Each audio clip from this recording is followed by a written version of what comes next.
इतिहास के पन्नों में कुछ युद्ध ऐसे लिखे गए हैं जो सिर्फ जीत या हार के लिए नहीं लड़े गए थे। वे युद्ध थे सम्मान, अहंकार और पराक्रम की अग्नि परीक्षा। महोबा का युद्ध भी ऐसा ही एक संग्राम था, जहां तलवारें ही नहीं बल्कि आत्मसम्मान टकराया था। एक तरफ थे पृथ्वीराज चौहान, उभरते हुए महान राजपूत सम्राट, और दूसरी ओर थे महोबा के वीर आल्हा और ऊदल, जिनकी वीरता की गाथाएं आज भी गूंजती हैं। यह कहानी है उस दिन की जब धरती खून से लाल हुई और आकाश युद्ध की गर्जना से कांप उठा। यह सिर्फ युद्ध नहीं था, यह था दो महायोद्धाओं का टकराव। समय था 12वीं शताब्दी का, जब उत्तर भारत में शक्ति संतुलन बदल रहा था। पृथ्वीराज चौहान अपनी सीमाओं का विस्तार कर रहे थे और हर ओर उनका प्रभाव बढ़ रहा था।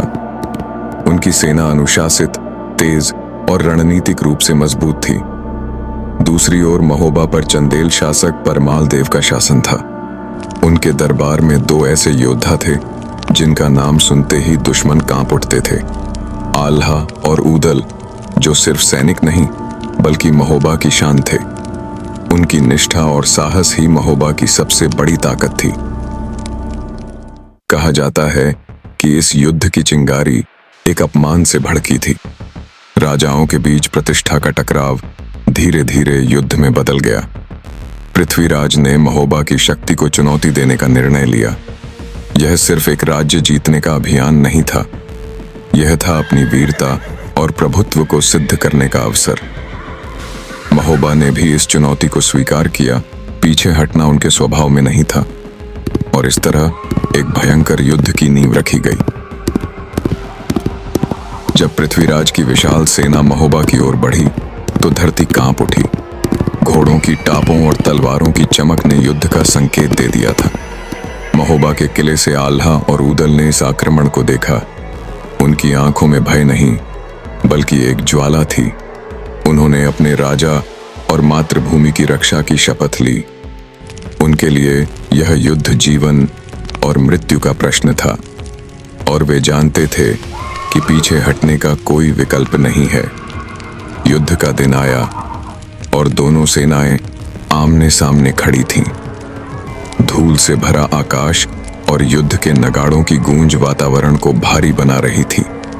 पहला हमला पृथ्वीराज की सेना ने किया, जो तेज और संगठित था, लेकिन आल्हा और ऊदल ने उसे रोकने में कोई कमी नहीं छोड़ी। उनकी तलवारें बिजली की तरह चल रही थीं।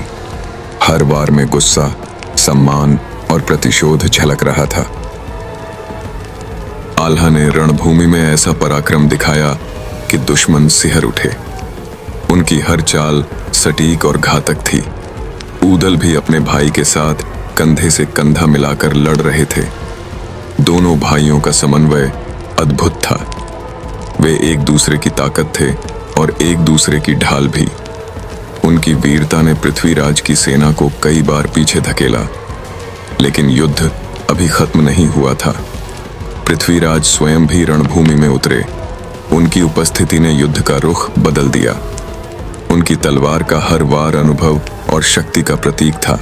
उन्होंने अपने सैनिकों का मनोबल बढ़ाया और आक्रमण तेज कर दिया। अब युद्ध और भी उग्र हो चुका था। दोनों पक्ष अपनी पूरी ताकत झोंक चुके थे। यह अब सिर्फ जीत का सवाल नहीं था, यह था अस्तित्व का प्रश्न, और रणभूमि पर हर क्षण इतिहास लिखा जा रहा था। कहा जाता है कि इस युद्ध में कई ऐसे क्षण आए जब जीत किसी एक के हाथ में नहीं थी। कभी महोबा आगे बढ़ता तो कभी पृथ्वीराज की सेना पलटवार करती। आल्हा और ऊदल ने अंत तक अपनी वीरता नहीं छोड़ी। उनका साहस आज भी लोक गाथाओं में जीवित है। लेकिन धीरे धीरे युद्ध का पलड़ा पृथ्वीराज की ओर झुकने लगा।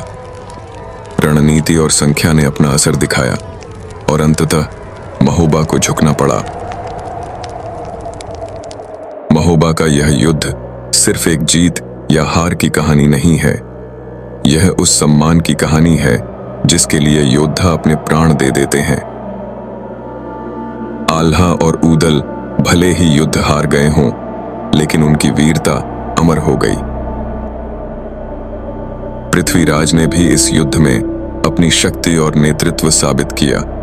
यह युद्ध उनके साम्राज्य विस्तार का एक महत्वपूर्ण चरण बना, लेकिन इस संग्राम ने दोनों पक्षों को हमेशा के लिए बदल दिया। यह इतिहास का एक ऐसा अध्याय बन गया जिसे भुलाया नहीं जा सकता। आज भी जब महोबा की धरती पर कदम रखा जाता है तो वीरता की गूंज सुनाई देती है। यह युद्ध हमें सिखाता है कि असली शक्ति तलवार में नहीं बल्कि आत्मसम्मान में होती है। पृथ्वीराज, आल्हा और ऊदल ये सिर्फ नाम नहीं बल्कि इतिहास के प्रतीक हैं।